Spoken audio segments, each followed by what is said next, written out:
नमस्कार दोस्तों, welcome back to your own channel Wealth Saga. Nifty bank के जिस लेवल का हमें इंतजार था वो लेवल आ चुका है। निफ्टी बैंक ने 30,000 के ऊपर क्लोजिंग दी है, जो कि बताता है निफ्टी बैंक का मोमेंटम पॉजिटिव फिर से कंटिन्यू हो गया है। नॉट ओनली निफ्टी बैंक, अगर आप सेंसेक्स के बारे में बात करें 400 पॉइंट से ज़्यादा ऊपर, बात करें निफ्टी 50 की 100 पॉइंट से ज़्यादा ऊपर, निफ्टी बैंक तो ऑफकोर्स 600 पॉइंट ऊपर था ही। इसके अलावा कोई भी सेक्टर हो, कोई भी इंडाइसेस हो, आपको उसमें ज़बरदस्त तेज़ी नज़र आई है, जो कि एक पॉजिटिव मोमेंटम। जैसा कि आपको मैं कई दिनों से बता रहा हूं कि निफ्टी 50 का बैंक निफ्टी का जो मोमेंटम है वो स्टिल पॉजिटिव ही है। जो लोग बियरिश पोजीशन लेकर के बैठे हुए हैं, they will actually be punished, believe me friends, and they need to be punished. उनका पनिशमेंट उनको मिलना इसलिए ज़रूरी है क्योंकि they are trying to over smart the market को ओवर स्मार्ट करने की ज़रूरत नहीं है। आपको just you have to just flow. It's very easy to make money in the market.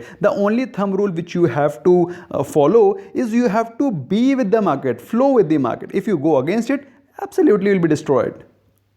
भाई एक बहुत इंपॉर्टेंट कहावत है, और ये कहावत मेरी नहीं है, ये कृष्ण जी कह गए थे। जब कभी भी आंधी आ रही हो तो आंधी में या तो आप आंधी की डायरेक्शन में चलें तो आप अपनी मंजिल तक जल्दी पहुंच जाएंगे, या फिर साइड में हट जाइए और आंधी को निकल जाने दें। ऐसे में अगर आप आंधी को रोकने की कोशिश करेंगे तो आंधी आपको उड़ा करके ले जाएगी। वही हुआ है आज शॉर्टर्स के साथ में। बात करें ग्लोबल इंडाइसेस के बारे में तो ग्लोबल इंडाइसेस में आपको मिक्स्ड क्यूज नजर आ रहे हैं, लेकिन इंडिया में मार्केट बुलिश है क्योंकि एफआईआईज ऑलरेडी इंडिया में just with in a span of just 1 month may be couple of days already 70,000 से ऊपर का 70,000 करोड़ से ज़्यादा का इन्वेस्टमेंट कर चुके हैं। तो आप समझ ये मामला कहाँ पहुँच रहा है, क्योंकि India is well positioned at this point in time to बहुत अच्छी इकोनॉमिक सिचुएशन, ग्लोबल कॉमर्स की सिचुएशन। इंडिया का चाहे फार्मा हो, इंडिया का चाहे ऑटोमोबाइल हो, इंडिया के चाहे एक्सपोर्ट्स हो, यहाँ तक कि चाइना ने चावल तक तो इंडिया से खरीदना शुरू कर दिया है। So India is as present well positioned to be economically sound country. इसी कारण आपको इंडिया के सभी इंडाइसेस में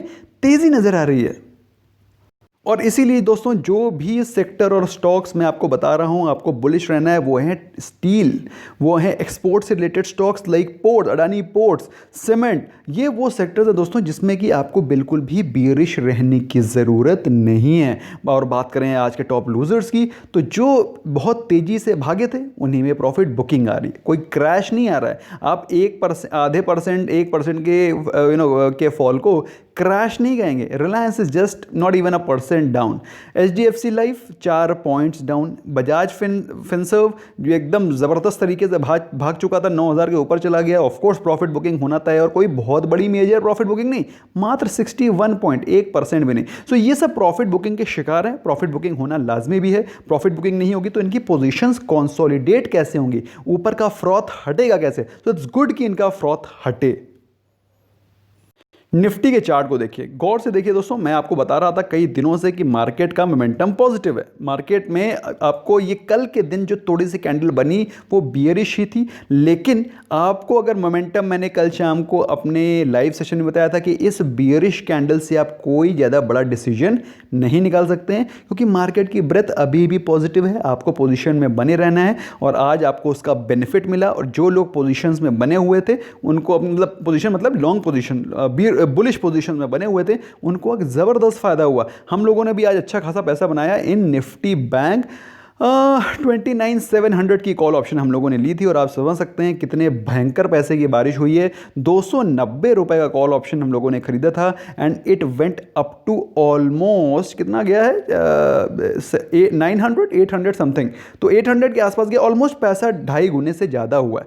तो आप समझ सकते हैं 800 या 700 exactly, I don't exactly remember off the cuff, लेकिन जो पैसा है वो 2.5 गुने से ज़्यादा हुआ है। क्यों? क्योंकि आपको मोमेंटम बुलिश दिखाई पड़ रहा है, तो बुलिश मोमेंटम रखें। बियर लेंगे, पुट लेंगे, उसको हेज करेंगे, हेज करने में भी पैसा वेस्ट होगा। और ऑफ कोर्स अगर आप बियरिश मोमेंटम लेकर के रखेंगे, बियरिश ट्रेड लेकर के रखेंगे बुलिश मोमेंटम में, तो you are bound to get destroyed. ऐसे में दोस्तों, क्या वो न्यूज़ है जिसके कारण मार्केट में ज़बरदस्त तेज़ी नज़र आई। अब पहली न्यूज़ तो ये है कि जो बाइडेन साहब हैं, यूएस के नए प्रेसिडेंट, उन्होंने बोला है कि अपनी तरफ से वो भरसक प्रयास करेंगे, कोशिश करेंगे कि हर एक सिटीज़न को हर एक सिटीज़न को ये वैक्सीन जल्दी से जल्दी प्रोवाइड कराई जाए, और कोशिश ये करेंगे, वो उनके अपनी तरफ से भरसक प्रयास करेंगे कि ये सारी की सारी वैक्सीनेशन फ्री ऑफ कॉस्ट हो। तो दोस्तों ये एक बहुत बड़ा स्टेटमेंट है और यूएस जैसी कंट्री के प्रेसिडेंट का स्टेटमेंट एक बहुत बड़ा मायने रखता है, जिससे वो बताता है कि he is totally committed to fight this Covid thing with the iron fist. बात करें कैडिला हेल्थ की, तो कैडिला हेल्थ का दोस्तों मैंने आपको कुछ दिनों पहले बताया भी था कि कैडिला हेल्थ अपना फेज़ 3 के ट्रायल के लिए अप्रूवल के बारे में फाइल कर रही है और उनको अप्रूवल मिल गया है। कैडिला के लिए बहुत ही ज़बरदस्त और पॉजिटिव न्यूज़ है। बात करें इंटरग्लोब में, जिसमें कि regularly on daily basis positive news आ रही हैं। इंटरग्लोब एविएशन का हम लोगों ने कल 1700 का कॉल ऑप्शन डिस्कस किया था when during the live session. जिसने इसको खरीदा वो तो पैसा बरस गया उसका, और हम लोगों ने भी ज़्यादा लेट नहीं, सुबह सुबह ही 1750 का कॉल ऑप्शन लिया और उसके बाद तो आप उसको देख सकते हैं उसने कैसा परफॉर्म किया होगा, यू योरसेल्फ नो। अच्छा एनीवे, इसमें न्यूज़ ये थी कि उन्होंने अपने जो लीव विदाउट पे जो उन्होंने अपने एम्प्लॉयज़ को दे रखी थी उसको स्क्रैप ऑफ कर दिया है। कहने का मतलब क्या है, उनके पास काम अच्छा खासा आना शुरू हो गया है। काम अच्छा खासा आना मतलब उनके पास जो लोड है, जो पैसेंजर लोड है वो एडिक्वेट हो गया है। इस कारण उन्होंने अपने एम्प्लॉयज़ को वापस बुला लिया है, जो कि बताता है कि इंटरग्लोब एविएशन और एविएशन सेक्टर में नॉर्मैलिटी वापस आ गई है। दोस्तों एक और भी न्यूज़ थी जो कि मैंने कल आपके साथ शेयर करी थी रिगार्डिंग भारती एयरटेल, जिसमें 45% के मार्जिन्स के इन्हांसमेंट की बात की गई थी। उसका रीज़न ये था कि भारती एयरटेल का जो सब्सक्राइबर बेस है इन दी मंथ ऑफ सितंबर बहुत ज़्यादा बड़ा है as compare to Vodafone Idea, जिसमें कि बहुत ज़्यादा 40-45 लाख सब्सक्राइबर्स लूज़ हुए हैं एक महीने के अंदर। वहीं पर जियो ने एक मॉडरेट गेन दिखाया और सबसे ज़्यादा सब्सक्राइबर गेन हुए हैं भारती एयरटेल के। और अब बात कर लेते हैं दोस्तों उस न्यूज़ की जो कि आज की सबसे बड़ी और बम्पर न्यूज़ थी। वो थी आरबीआई की मॉनेटरी पॉलिसी, जिसके बारे में मैंने आपको मॉर्निंग में 10 AM पे जो मीट के पॉइंट्स आने थे उसके बारे में मैंने आपको बताया था, अपडेट किया था।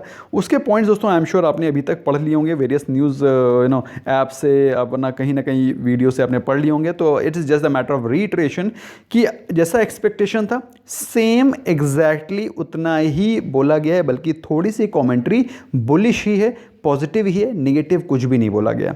आरबीआई ने बोला है कि they expect recovery in economy. पहली चीज़ तो इकोनॉमी में रिकवरी और भी एक्सपेक्ट कर रहे हैं, ऑलरेडी चल रही है और इससे बेहतर परफॉर्मेंस एक्सपेक्ट करते हैं।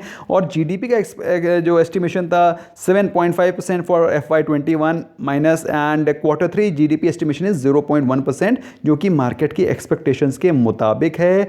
बात करें रेट कट की, कोई भी रेट कट नहीं किया गया और मार्केट को यही एक्सपेक्टेशन थी, उम्मीद थी कि कोई रेट कट नहीं आएगा। चूँकि मुताबिक एक्सपेक्टेशन के मुताबिक रहा तो कुछ भी नेगेटिव नहीं था, और नेगेटिव नहीं था तो मार्केट ने इसको पॉजिटिवली लिया, क्योंकि कई दिनों से मोमेंटम आया नहीं था और वो मोमेंटम पूरी तरीके से आज के दिन मार्केट में दिखाई पड़ा। और आरबीआई ने यह भी बताया कि they are fully committed towards the growth and stability of Indian economy, Indian banking situation. तो इसके चलते बैंकिंग सेक्टर में आज अच्छी खासी तेज और उछाल नजर आई। एक चीज़ पे उन्होंने डेफिनेटली जोर दिया कि जो इन्फ्लेशन है, इन्फ्लेशन हो सकता है आने वाले समय में बढ़े और बढ़ा रहे। जो अभी इन्फ्लेशन हाई चल रहा है ये आगे भी कंटिन्यू रहने की उम्मीद है। तो एक रेड फ्लैग जो कि उन्होंने बेसिकली रेज़ किया वो था रिगार्डिंग इन्फ्लेशन। अब दोस्तों ये एक टेंशन वाली बात तो है, जो कि आपको पता होना चाहिए कि इन्फ्लेशन एक ऐसी चीज़ है जो कि किसी भी इकोनॉमी को डिस्ट्रॉय कर सकती है। लेकिन इन्फ्लेशन अगर सिर्फ इंडिया में हो तब तो बात समझ में आती है। ये प्रॉब्लम वर्ल्ड अक्रॉस है। The problem of inflation is there all across the world and once RBI says कि they are focused towards growth and stability, तो I am sure inflation will be controlled very easily. Of course इतनी जल्दी तो नहीं होगा, क्योंकि एकदम से बड़ा लॉकडाउन लगा और लॉकडाउन के चलते सप्लाई कट हो गया। सप्लाई कट होने का कैस्केडिंग इफेक्ट पड़ेगा, लेकिन I am sure inflation will be controlled in a very short span of time and things will normalise.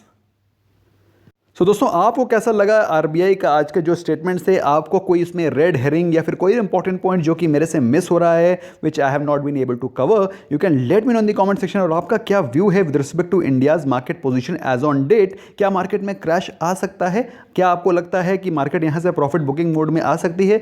Do let me know in the comment section. Your views are very very valuable. हम लोग बात कर लेते हैं not so good news की। दोस्तों market में कोई आज नेगेटिव न्यूज़ ज़्यादा थी नहीं, इसलिए एक ही न्यूज़ थी जो कि एक स्टॉक स्पेसिफिक है वो थी अडानी गैस को लेकर के, जिसमें कि PNGRB गैस रेगुलेटर बोर्ड उन्होंने बोला है कि लुधियाना और Kutch east city gas licence Adani gas का कैंसिल किया गया है, but most of the people were aware about it, और यही एक नेगेटिव न्यूज़ थी जो कि मार्केट में आज फ्लो हो रही थी। Otherwise I find no reason why you should be bearish once again. मैं फिर से बोलना चाहता हूँ, remain upbeat, remain positive, market has lot to offer. अभी जब मोमेंटम बुलिश चल रहा हो उस समय बियरिश मोमेंटम या फिर बियरिश ट्रेड लेकर के अपने पैसे, अपनी वेल्थ, अपने कैपिटल को डिस्ट्रॉय मत करिए। Remain bullish, be with the trend and earn a lot of money.